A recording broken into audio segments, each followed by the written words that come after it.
Hello friends, Anuj here.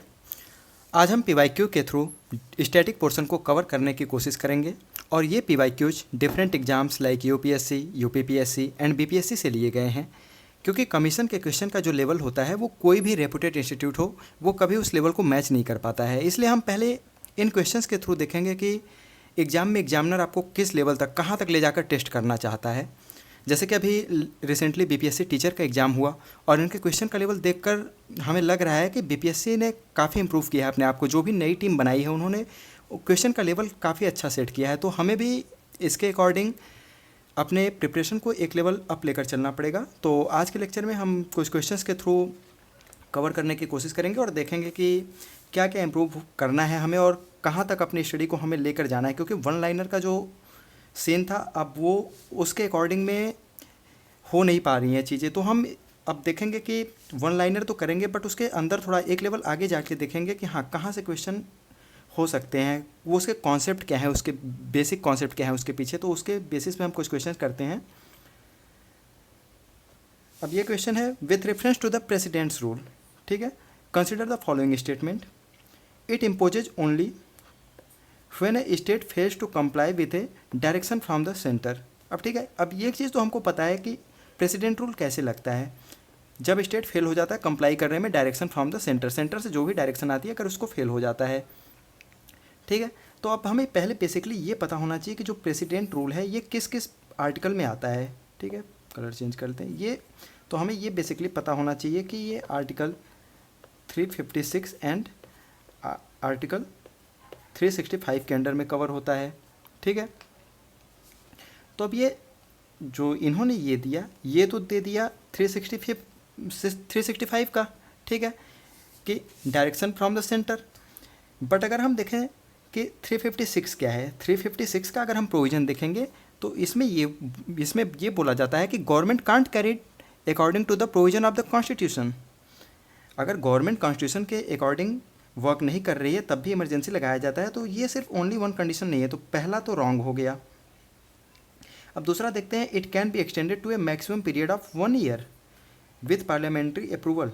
नहीं, इसका जो मैक्सिमम पीरियड होता है ये 1 ईयर नहीं होता, ये होता है, एक सेकेंड, हाँ, ये होता है 3 ईयर्स।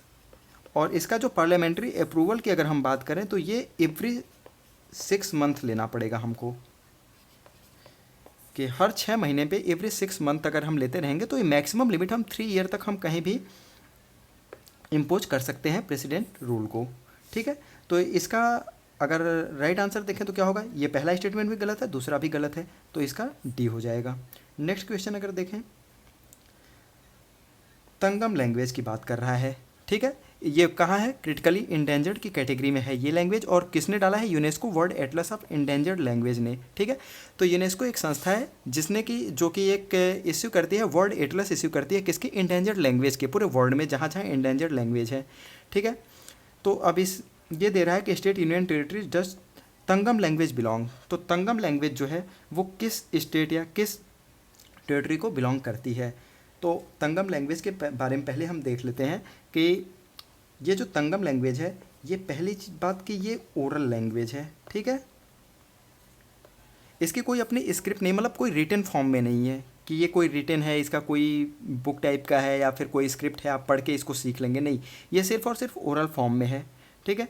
और ये जो एक कम्युनिटी है तंगम करके, ठीक है, एक तंगम इज ऑल्सो ए कम्युनिटी, ठीक है। तो ये कम्युनिटी कहाँ की है, ये कम्युनिटी है अरुणाचल प्रदेश की। अरुणाचल प्रदेश में तंगम कम्युनिटी है, उन्हें कम्युनिटी के नाम पे ये लैंग्वेज है।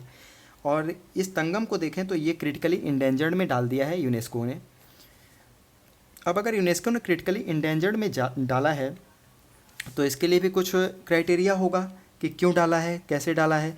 तो क्रिटिकली इंडेंजर्ड में डालने के लिए सिर्फ एक क्राइटेरिया है कि जो इसके इस मतलब जो इसको बोलने वाले जो इसकी जो इसको प्रोफेस करते हैं, जो इस लैंग्वेज को बोलते हैं, जो इसके स्पीकर्स हैं वो सिर्फ ग्रैंड पेरेंट्स या फिर उससे पुराने लोग होने चाहिए, ठीक है, ग्रैंड पेरेंट्स एंड ओल्डर, ठीक है। तो ये जैसे ग्रैंड पेरेंट्स जो 2 जनरेशन पहले जो लोग बोलते हैं वो सिर्फ वो लोग अगर बोल रहे हैं, कुछ लोग बोल रहे हैं तो उसको क्रिटिकली इंडेंजर्ड में डाला गया है। और अगर यही चीज़ कोई और लैंग्वेज है जिसको सिर्फ 10,000 लोग बोल रहे हैं, सिर्फ 10,000 लोग बोल रहे हैं, तो इसको क्या बोलते हैं? इसको पोटेंशियली बोलते हैं, पोटेंशियली इंडेंजर्ड। ठीक है, कि ये थ्रेटन मतलब एक खतरा है इसके ऊपर, ये पोटेंशियल है, पोटेंशियली इंडेंजर्ड इसको बोलते हैं कि अगर सिर्फ 10,000 लोग बोल रहे हैं, ये 1000 है, ये 10,000 होगा, 10,000 लोग, 10,000 लोग अगर बोल रहे हैं, तो इसका राइट आंसर होगा अरुणाचल प्रदेश। तंगम लैंग्वेज याद रखिएगा कि अरुणाचल प्रदेश होगा, और तंगम एक खुद कम्युनिटी है। नेक्स्ट क्वेश्चन क्या है? Among the following cities which one lies on the longitude closest to that of Delhi. ठीक है, ये यूपीएससी का क्वेश्चन है। अब यहाँ पे क्या है कि यहाँ पे आपको बेसिकली आपको लैंग्वेज की ये जो दिया है कि लॉन्गिट्यूड, लॉन्गिट्यूड के लिए पहले आपको ये पता होना चाहिए कि इसकी लोकेशन क्या है, कहाँ लोकेटेड है ये। ठीक है, तो बेसिकली अगर आप देखो तो पुणे, पुणे आपको पता है कि वेस्टर्न कोस्ट में है, तो ये वैसे ही आप ख़त्म कर दोगे। नागपुर, नागपुर सेंट्रल में है, बट ये भी देखोगे आप तो ये काफ़ी दूर है। आपको कन्फ्यूजन हो सकती है बेंगलुरु और हैदराबाद में, तो एलिमिनेशन मेथड से आप इजीली एलिमिनेट तो कर पाओगे, लेकिन यहाँ पे आप कंफ्यूज हो सकते हो किस में, बेंगलुरु और हैदराबाद में। तो अगर बेंगलुरु और हैदराबाद की बात करें तो अगर हमें ये पता होना चाहिए पहले लोकेशन की दिल्ली। अब जैसे दिल्ली और बेंगलुरु अगर हम देखें तो एकदम ऑलमोस्ट हम कह सकते हैं कि सेम लॉन्गिट्यूड पे दोनों, ये बेंगलुरु और बेंगलुरु एंड दिल्ली की अगर हम बात करें तो एक सेकेंड, ये सेम लॉन्गिट्यूड पे हैं। ठीक है, लॉन्गिट्यूड पे हैं, सेम लॉन्गिट्यूड पे हैं, तो उसी के थ्रू हम अगर हम देखेंगे तो ये बहुत क्लोज अप्रॉक्सिमिटी होती है कि आप गलत भी कर सकते हो, लेकिन आप यहाँ पे दो ऑप्शन तो एलिमिनेट कर लिया आपने, 50-50 कर लिया है। इसको पता है कि दो तो नहीं हो सकते। अब बेंगलुरु और हैदराबाद अगर आपको लोकेशन एग्जैक्टली याद है देन आप इसको हिट कर जाओगे, और इसका राइट आंसर जो है वो बेंगलुरु है। नेक्स्ट क्वेश्चन क्या है? With reference to the chit fund. अब ये चिट फंड आ गया, ये काफ़ी न्यूज़ में रहता है, हमेशा कुछ ना कुछ स्कैम्स चलते रहते हैं। तो बेसिकली चिट फंड की अगर हम बात करें तो स्टेटमेंट अभी देखते हैं कौन कौन से हैं, और करेक्ट स्टेटमेंट ढूंढना है। पहले हमें ये देखना है कि स्टेटमेंट में क्या ढूंढना है, करेक्ट ढूंढना है या इनकरेक्ट ढूंढना है। तो यार they are essentially saving institutions, basically क्या कह रहा है कि ये सेविंग इंस्टीट्यूशंस हैं। हाँ, तो ये सेविंग इंस्टीट्यूशंस होते हैं, तो ये तो हमको बेसिक सा एक इन्होंने बहुत बेसिक सा क्वेश्चन बनाया है कि हाँ सेविंग इंस्टीट्यूशन होते हैं। They are non banking NBFCs होते हैं, एनबीएफसीज। तो अगर एनबीएफसीज का देखें तो ये एनबीएफसीज होते हैं under RBI act. RBI act जो होता है उसके अंडर में ये एनबीएफसीज होते हैं। तो अगर चिट फंड की बात करें तो यार जैसे आपने नाम सुना होगा, एक था Sharda chit fund, Sharda chit fund काफ़ी फेमस हुआ। ठीक है, तो बेसिकली इसमें यही करते हैं, मतलब इसकी टोपी उसके सर, इनसे पैसे लिए एक पोंजी स्कीम टाइप की चलाते रहते हैं चिट फंड वाले। तो इसका अगर हम देखें तो ये दोनों स्टेटमेंट दोनों सही हैं, तो इसका राइट आंसर हो जाएगा सी। नेक्स्ट क्वेश्चन है, how many among the following are negative interactions among species. ठीक है, अब पॉजिटिव और निगेटिव इंटरेक्शंस की दो स्पीसीज जब इंटरेक्ट करती हैं आपस में, तो उसके बारे में हमें देखना है कि कौन कौन से इसमें निगेटिव इंटरेक्शंस हैं इसमें। अब निगेटिव ये कर रहा है कि निगेटिव इंटरेक्शंस। ठीक है, तो अगर दो स्पीसीज हैं अगर साथ में आएंगी, या तो एक को फ़ायदा होगा या तो दोनों को फ़ायदा होगा या दोनों को नुकसान होगा, तो कुछ तो ऐसा होगा, या फिर एक को नुकसान होगा एक न्यूट्रल रहेगा। तो इसके बारे में हम बेसिकली देख लेते हैं कि क्या क्या होता है। तो अगर हम कमेंसलिज्म देख रहा है तो एक स्पीसीज इसमें क्या होगी, एक स्पीसीज तो पॉजिटिवली इम्पेक्टेड होगी। ठीक है, और बट सेकेंड स्पीसीज का क्या होगी, न्यूट्रल रहेगी। ठीक है, कमेंसलिज्म में क्या होता है, एक पॉजिटिव और एक न्यूट्रल रहेगा। प्रीडेशन में क्या करता है, जब कोई प्रीडेशन करेगा, ठीक है, प्रीडेटर जब आएगा तो उसको तो फ़ायदा होगा जो प्रीडेट करेगा, और जिसका प्रीडेशन होगा वो तो निगेटिवली इम्पैक्ट होगा ना। जैसे कि चीता ने क्या किया, प्रीडेटर है किसका, हिरन का। ठीक है, तो चीता तो पॉजिटिवली इम्पैक्टेड है, बट हिरन तो मारा गया, हिरन निगेटिवली इम्पैक्टेड हुआ। वैसे ही हम देखते हैं म्यूचुअलिज्म। अब म्यूचुअलिज्म में म्यूचुअल दोनों आएंगे तो दोनों पॉजिटिवली इम्पैक्टेड होंगे। ठीक है, तो दोनों स्पीस पॉजिटिवली इम्पैक्टेड होंगे। और कंपटीशन की अगर हम बात करें तो दो लोगों में कंपटीशन होगा, तो कंपटीशन किस लिए होगा, to organisms seek for the common resources. ठीक है, जब वो कॉमन रिसोर्सेज को चाहेंगे तभी तो वहाँ पे कंपटीशन आएगा। तो लॉस किसको होगा, लॉस होगा, दोनों को लॉस होगा। ठीक है, तो ये भी निगेटिवली इम्पैक्टेड होगा और ये भी निगेटिवली इम्पैक्टेड होगा। तो ये क्या पूछ रहा है, निगेटिव इंटरेक्शंस अमंग स्पीसीज की अगर हम बात करें तो यहाँ पे सिर्फ और सिर्फ दो ऐसे हैं जो निगेटिवली, एक ये हो रहा है, एक ये हो रहा है, ठीक है। तो इसका होगा 2 and 4, ओनली 2 and 4 इसका ऑप्शन हो जाएगा। नेक्स्ट देखते हैं, consider the following statements with reference to the national human right commission, ठीक है। अब हमें NHRC के बारे में देखना है, स्टेटमेंट्स है। NHRC के बारे में अगर हम देखें तो पहली चीज़ की no power to punish the violators of human right, ठीक है। अब ये क्या बोल रहा है कि NHRC के पास कोई भी पावर नहीं है किसको पनिश करने का, कोई भी अगर किसी ने वायलेशन किया है टू द ह्यूमन राइट, ठीक है, तो उसके पास पावर तो है नहीं कोई। दूसरा स्टेटमेंट क्या है, it can award monetary relief to the victim, monetary मतलब कुछ उसको पैसे देगा, उसको कंपनसेट करेगा, ऐसा भी कुछ नहीं है इसके पास। Its recommendation are not binding, okay, not binding on the concern government और अथॉरिटी, ठीक है। अगर हम इसकी बात करें तो पहले इसको देख लेते हैं हम कि NHRC के बारे में, कि ये फिर NHRC जो है ये बनी है, ये नॉन कॉन्स्टिट्यूशनल है, नॉन कॉन्स्टिट्यूशनल बॉडी है। कब बनी थी ये, 1993 में ये बनी हुई है। और इसके जो चेयरमैन होते हैं, चेयरमैन ये रिटायर्ड CGI होने चाहिए, retired chief justice of India होने चाहिए, ठीक है। और इसका जो रिकमेंडेशन होता है ये रिकमेंडेटरी नेचर होता है और नॉट बाइंडिंग होता है, ठीक है, ये भी सही है। फिर क्या बोल रहा है, ये नॉट बाइंडिंग तो है, लेकिन क्या होता है NHRC ये बोलता है कि चलो ठीक है नॉन बाइंडिंग तो है, बट क्या हुआ, जो भी एक्शन आप ले रहे हो उस एक्शन को आपको हमको बताना पड़ेगा। कब बताना पड़ेगा, with in a month,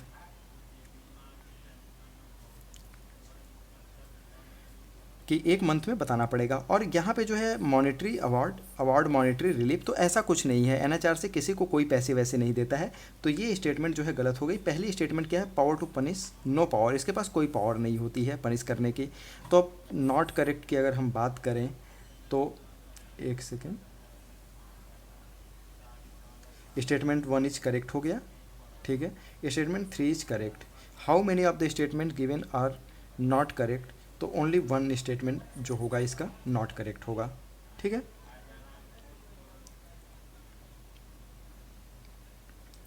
next देखते हैं, which of the following statement is correct, ठीक है, करेक्ट देखना है विथ रेफरेंस टू। अब कास्ट टोपोग्राफी, ये ज्योग्राफी का क्वेश्चन है, कास्ट टोपोग्राफी हम देख लेते हैं कि ये कहाँ कहाँ मिलता है, ठीक है। It is a result of the action of ground water through the process of solution and deposition, ठीक है। ये बेसिकली हमें पता होना चाहिए कि ये केमिकल वेदरिंग होती है, ठीक है। लाइमस्टोन के जहाँ पे स्ट्रक्चर होते हैं वहाँ पे ये होती है, अंडरग्राउंड होती है, तो उसके through process of solution and deposition. It is a dominant feature of the limestone region, जहाँ पे लाइमस्टोन रीजन होगा वहीं पे ये होगा, ठीक है। तो ये स्टेटमेंट भी सही है, ये स्टेटमेंट भी सही है, ठीक है। इसमें क्या बनते हैं, इसमें जैसे कि इसके स्ट्रक्चर अगर हम देखें तो स्टेलेक्टाइट होते हैं, स्टेलेग्माइट होते हैं, पिलर्स बनते हैं, तो ये सब इसके बेसिकली स्ट्रक्चर हैं, ठीक है। और ये कौन से स्ट्रक्चर हैं, ये डिपोजिशनल है, डिपोजिशनल स्ट्रक्चर हैं। अगर हम इरोजनल स्ट्रक्चर की बात करें तो इरोजनल में क्या बनेंगे, सिंक होल्स बनेंगे, ठीक है, सिंक होल्स बनेंगे, लैपिज बनेंगे। तो ये 2 तरह के स्ट्रक्चर इसमें बनेंगे, डिपोजिशनल और इरोजनल स्ट्रक्चर। तो इसका जो राइट आंसर होगा ये जो होगा दोनों सही हो जाएंगे। और ये बेसिकली आपको देखने को मिलेगा जो रीजन है एड्रियाटिक सी के आसपास ना, वहाँ पे बाल्कान रीजन, एड्रियाटिक सी के आसपास वहाँ पे लाइमस्टोन जो रीजन है वहाँ पे ये पता चलता है कि ये कास्ट टोपोग्राफी वहाँ पे काफ़ी मात्रा में मिलेगी आपको देखने को। नेक्स्ट क्वेश्चन क्या है, GST के बारे में है। कंसिडर द फॉलोइंग स्टेटमेंट, और इसके बारे में हम देख लेते हैं कि क्या हमें देखना है, करेक्ट हमें ढूंढना है, ठीक है। तो करेक्ट के बारे में देखें तो it's a type of value added tax. तो GST की अगर हम बात कर रहा है तो GST पहले हमें ये पता होना चाहिए कि इनडायरेक्ट टैक्स है ये, ठीक है। इनडायरेक्ट में कौन, वैट आता था, वैल्यू एडेड टैक्स, तो उसी से ये आया हुआ है, तो एक kind of value added tax है, तो सही बात है ये है। Tax under GST regime is imposed at the point of consumption, ठीक है, ये क्या बोल रहा है, जीएसटी जो है कंजम्पशन नहीं बल्कि डेस्टिनेशन बेस्ड होता है। ठीक है, ये जब पहुंच जाएगा फाइनल तब ये पॉइंट ऑफ कंजम्पशन। और तीसरा क्या, not applicable on imports of goods and services. ठीक है, ये भी ये गलत है, ये एप्लीकेबल होता है गुड्स और सर्विसेज पे। और ये स्टेटमेंट 2 है, इम्पोर्टेंट पॉइंट ऑफ कंजम्पशन, हाँ ये पॉइंट ऑफ कंजम्पशन या point of destination based tax होता है, तो ये सही है। तो इसका क्या पूछ रहा है, ये पूछ रहा है करेक्ट स्टेटमेंट। तो करेक्ट कितने हैं, ओनली 2 स्टेटमेंट इसका करेक्ट है, ओनली 2 स्टेटमेंट करेक्ट हैं। बाकी ये जो स्टेटमेंट है नॉट एप्लीकेबल, तो ये एप्लीकेबल होता है imports of goods and services, वहाँ जीएसटी हमें देनी पड़ती है। नेक्स्ट क्वेश्चन देखते हैं, consider following statements about the history of civil services in India. ठीक है, अब ये हिस्ट्री का क्वेश्चन है कि सिविल सर्विसेज इंडिया में कैसे आई। तो इसमें हम देखते हैं क्या ये देखना है, पहले ये हम देख लेते हैं कि करेक्ट हमें स्टेटमेंट जो है वो ढूंढना है। तो पहला क्या है, Lord Wellesley introduced and organised civil services in India. तो जो ये लॉर्ड वेलेस्ली है, तो लॉर्ड वेलेस्ली ने ही इसको किया था, कॉर्नवालिस ने, ये श्रेय जाता है कॉर्नवालिस को ऑर्गेनाइज करना सिविल सर्विसेज इन इंडिया। ठीक है, और लॉर्ड वेलेस्ली का अगर हम देखें, वेलेस्ली का जो है फोर्ट विलियम कॉलेज में, फोर्ट ये कहाँ पे है, कोलकाता में है, तो यहाँ पे ट्रेनिंग होती थी। ठीक है, तो यहाँ पे ट्रेनिंग होती थी किसकी, न्यू रिक्रूट्स की, जो नए रिक्रूट होते थे उनकी ट्रेनिंग फोर्ट विलियम में होती थी, वो काम किया था वेलेस्ली ने। बट सिविल सर्विसेज का इंट्रोडक्शन और ऑर्गेनाइजेशन जो है उसका श्रेय किसको जाता है इंडिया में, तो वो कॉर्नवालिस को जाता है। ठीक है, पहला स्टेटमेंट जो है ये गलत हो गया। Lord Lytton allowed Indians to take up some covenanted post in the civil services. ठीक है, तो जो लॉर्ड लिटन आए थे, लिटन ने बोला था कि इन्होंने एज क्या किया था, एज को बोल दिया था कि पहले क्या होता था 21 ईयर्स होता था, इन्होंने इसको रिड्यूस किया और कहाँ पे ले आए, इन्होंने 19 ईयर्स। ठीक है, एक तो ये काम इन्होंने किया। तो ये स्टेटमेंट अगर हम देखें तो क्या पूछ रहा है, करेक्ट पूछ रहा है, तो ओनली 2 दूसरा स्टेटमेंट सही है, तो इसका जो आंसर हो जाएगा वो सी हो जाएगा, only 2। With reference to the national council for transgender person consider the following statement. ठीक है, एक national council for transgender persons बनता है। ठीक है, अब इसके बारे में क्वेश्चन है और ये देखना है हमको, पहले ये देख लेते हैं कि कौन सा पूछा है, तो करेक्ट पूछ रहा है। तो it is a non constitutional and non statutory body. ठीक है, तो स्टेटमेंट 1 की अगर हम बात करें तो नॉन कॉन्स्टिट्यूशनल नॉन स्टैट्यूटरी, तो ये गलत स्टेटमेंट है। ठीक है, क्यों गलत है, उसका रीज़न है क्योंकि ये आया national council for transgender person under the transgender persons protection of right act 2019। ठीक है, 2019 में ये एक्ट बनता है, उसके थ्रू आता है, तो ये कॉन्स्टिट्यूशनल बॉडी है। ठीक, ट्रांसजेंडर पर्सन के लिए बनाया गया। सेकंड स्टेटमेंट की अगर हम बात करें तो ये क्या बोला, minister of social justice act as the chairperson of the council. ठीक है, तो ये एक राइट स्टेटमेंट है कि जो मिनिस्टर ऑफ सोशल जस्टिस होते हैं ये इसके मतलब चेयरपर्सन होते हैं, एक्स ऑफिशियो चेयरपर्सन होते हैं इसके काउंसिल के। ठीक है, थर्ड स्टेटमेंट के अगर देखें हम तो member of the council other than the ex officio member shall hold office for the term of 5 year. नहीं, ये गलत स्टेटमेंट है। ठीक है, ये 5 ईयर तो नहीं होगा, ये जो है ये 3 ईयर्स है। ठीक है, इसकी लिमिट जो है एक्स ऑफिशियो मेंबर के अतिरिक्त जो लोग होते हैं, जो लोग अलग हैं, वो लोग क्या बोलेंगे कि 3 ईयर्स के लिए मेंबर होंगे, तो ये भी स्टेटमेंट गलत हो गया। तो कौन सा करेक्ट स्टेटमेंट पूछा है, तो राइट स्टेटमेंट आपका बी हो जाएगा। नेक्स्ट क्वेश्चन अगर हम देखें, how many of the following is are the functions of the cabinet secretariat. ठीक है, कैबिनेट सेक्रेटरीट के बारे में ये क्वेश्चन है। तो कैबिनेट सेक्रेटरीट के बारे में कुछ बेसिक चीज़ें हम जान लेते हैं कि ये क्या होते हैं, under direct charge of PM, direct charge of PM. ठीक है, इसके बारे में क्या दे रहा है ये पहले देख लेते हैं, करेक्ट हमें करेक्ट जानना है। ठीक है, तो पहला हम देखते हैं preparation of agenda for cabinet meeting. तो कैबिनेट सेक्रेटरीट ही तो डिसाइड करेगा कि कैबिनेट मीटिंग का एजेंडा क्या है, क्योंकि सोल अथॉरिटी जो है, सोल पावर है, वो इसी के पास होती है। ठीक है। दूसरा, secretariat assistance to cabinet committees. अब ये दूसरे में क्या बोल रहा है कि सेक्रेटरीट जो है वो असिस्ट करता है किसको, कैबिनेट जो कमेटीज बनती हैं, डिफरेंट कैबिनेट कमेटीज बनती हैं, तो उसको असिस्ट करने का भी काम यही करता है। Allocation of financial resources to the ministries. अभी कैबिनेट सेक्रेटरीज तो नहीं करेगा फाइनेंशियल रिसोर्सेज, ठीक है। अब ये सेक्रेटरीट का काम नहीं है, ये अलग से फाइनेंस मिनिस्ट्री ये देखता है कि किसको कितना रिसोर्सेज जाएगा। तो ये स्टेटमेंट जो है वो गलत है। फाइनेंस का जैसे ही आया वैसे ही सेक्रेटरीट का काम नहीं है, तो इसको हम वैसे ही एलिमिनेट कर सकते हैं तीसरे ऑप्शन को। ठीक है। तो अब इसमें देख लेते हैं क्या पूछ रहा है, करेक्ट स्टेटमेंट कितना है। तो पहला और दूसरा, तो कौन कौन सा है, फर्स्ट एंड टू। ठीक है। तो इसका ये हो जाएगा राइट ऑप्शन। नेक्स्ट क्वेश्चन देखते हैं हम। Consider the following statement with reference to the money market की बात कर रहा है एंड कैपिटल मार्केट की बात कर रहा है ये। और ये क्या पूछ रहा है, करेक्ट स्टेटमेंट के बारे में पूछ रहा है। तो financial instrument used in capital market include stock and bond. ठीक है। तो financial instrument used in capital market, ठीक है, कैपिटल मार्केट में जब आएंगे हम तो ये स्टॉक्स और बॉन्ड्स की बात करता है, तो सही बात है। जब हम मनी मार्केट में आएंगे तो मनी मार्केट में किस चीज़ की बात करेगा, ये मनी मार्केट में बात करेगा डिपॉजिट्स की, कोलेट्रल लोन की, बिल ऑफ एक्सचेंज की। तो इन सब चीज़ों की जैसे ही बात होगी तो वो किस में आ जाएगा, वो मनी मार्केट का पार्ट हो जाएगा। ठीक है। तो ये क्या पूछ रहे थे, ये करेक्ट कौन सा है। तो करेक्ट की अगर हम बात करें तो ये दोनों इसके जो हैं ये करेक्ट ऑप्शन हो जाएंगे, कि हमें बेसिकली देखना है कि कैपिटल मार्केट में क्या क्या चीज़ें आती हैं और मनी मार्केट में क्या क्या चीज़ें आती हैं। ठीक है। नेक्स्ट देखते हैं। It is critically endangered large migrative bird that breeds and spend winters in wetlands. ठीक है। माइग्रेटिव बर्ड है, दैट मीन्स कि ये विंटर्स में आ रही है वेटलैंड्स पे। ठीक है। known to winter at Kevladev National Park in India. The last documented sighting of them in India was during the winter month of 2002. इनको लास्ट में इंडिया में तो ये माइग्रेटरी, अब अगर हम देखेंगे तो माइग्रेशन के कुछ रूट होते हैं।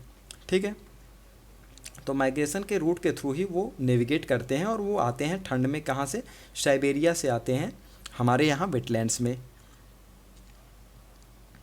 तो ये बात कर रहा है, तो साइबेरिया से आते हैं तो कौन से होंगे, हिमालयन क्वील नहीं होगा, ये तो यहीं से है, जॉर्डन वाइट बिल्ड हेरॉन नहीं, साइबेरियन क्रेन। ये सिंपल सा है कि माइग्रेट कर रहा है, ठंड में हमारे यहाँ आता है, वेटलैंड्स में आता है, अपनी नेस्टिंग वेस्टिंग करता है, ब्रीडिंग करता है।